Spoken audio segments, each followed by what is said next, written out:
Praise the lord. నా ప్రియమైన సహోదరి సహోదరులారా, మనము జీవితాంతము నిరాశ, నిస్పృహ, నిరుత్సాహమే ఉంది, ఇదే నా జీవితం అని ఎక్కడ కూడా పాజిటివిటీ లేకుండా ఎంతసేపు నెగిటివిటీలో బ్రతుకుతూ ఉన్నావా?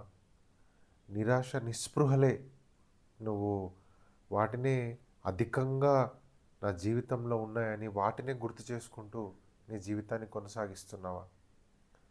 దేవుడు అనే ఆయనకు నీ జీవితంలో స్థానం అనేది ఉందా లేదా? ఒకవేళ నీ జీవితంలో కష్ట నష్టాలు ఉంటే, ఇబ్బందులు ఇరుకులే ఉంటే దేవుడి దగ్గర అడుగుతున్నావా? నా జీవితాన్ని మార్చు అని, నన్ను మెరుగైన జీవితంలోనికి తీసుకొని రా అని. మనం బైబిల్లో చూస్తాం, అన్యాయస్తుడైన రాజు దగ్గరికి మరి ఆ స్త్రీ న్యాయం కోసం వెళ్ళి న్యాయం దొరికేంత వరకు, వచ్చేంత వరకు కూడా తను విడవకుండా న్యాయం కోసం అడిగింది.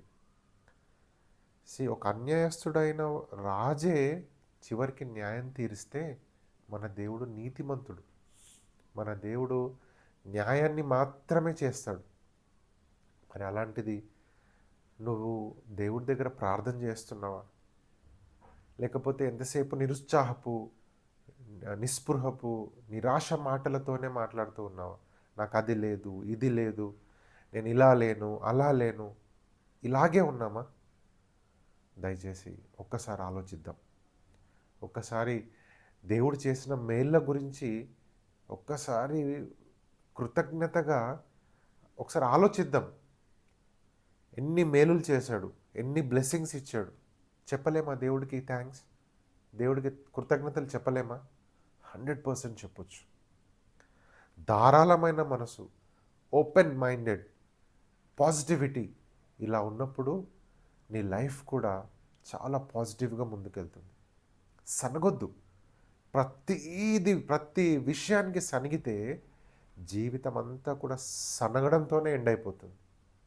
దేవుడికి కూడా ఇష్టం లేదు అది. క్రైస్తవ జీవితం అంటేనే practical. Christianity is equal to practicality. So క్రైస్తవ జీవితము ప్రాక్టీస్ చేయటం, చెప్పటం కాదు. లేకపోతే వేరే వాళ్ళు యేసయ్య గొప్పతనం గురించి చెప్పినప్పుడు నేను క్రిస్టియన్ అని అనటం కాదు. ఆయన చెప్పిన మాటలను ప్రాక్టీస్ చేయటం, that is Christianity. So my dear friends, దయచేసి ఆలోచించి ఎంతసేపు నిరాశ, నిస్పృహలు, ఇది లేదు అది లేదని కాకుండా ఆయన ఇచ్చినటువంటి అనేకమైన మేళ్ళు, చేసిన మేళ్లను జ్ఞాపకం చేసుకొని కృతజ్ఞత చెప్దాం. మార్నింగ్ లేచాక ఒక పాజిటివిటీలో ముందుకెళ్దాం.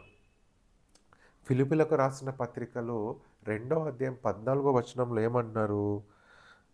సనుగులను, సంశయములను మాని సమస్త కార్యములను చేయుడి. చూడండి, ఆయనకి ఇష్టం లేదు.